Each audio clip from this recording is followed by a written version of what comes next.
আসসালামু আলাইকুম রহমতুল্লাহ। নার্সারি বিভাগের সকল ছাত্র এবং ছাত্রী তারা আপনাদের সামনে 64 জেলার নাম বলবে ইনশাআল্লাহ।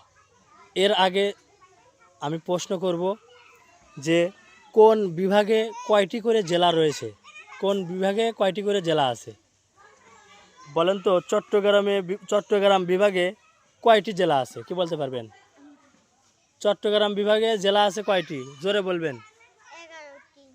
ঠিক আছে, আচ্ছা। রাজশাহী বিভাগে জেলা কয়টি আছে, পারবেন? কয়টি? 8টি। আচ্ছা।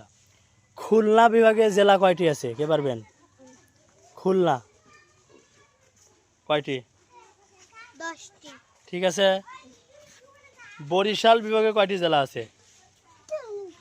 বরিশাল কয়টি? 6টি। ঠিক আছে কি? আচ্ছা। সিলেট কয়টি জেলা আছে? 4টি। ঠিক আছে। ঢাকা বিভাগে কয়টি জেলা আছে, পারবেন? ঢাকা বিভাগে 8টি। হ্যাঁ 8টি। হয়েছে, কয়টি আছে? 13টি। 13টি। ঠিক আছে। আচ্ছা। রংপুর বিভাগে জেলা কয়টি আছে, কে পারবেন? কয়টি? 8টি। ঠিক আছে কি? ও গাইতে। আচ্ছা। তারপর ময়মনসিংহ বিভাগে জেলা কয়টি আছে, ময়মনসিংহ পারবেন? বলেন। 4টি। ঠিক আছে উত্তর। এবার আসেন 64 জেলার নাম কে বলবেন? 64 জেলার নাম কে বলবেন? পারবেন আপনি? সামনে আসেন একটু, এই সামনে দাঁড়ান, উপরে ওঠেন। বাস, 64 জেলার নাম আপনি বলে শোনা দিবেন।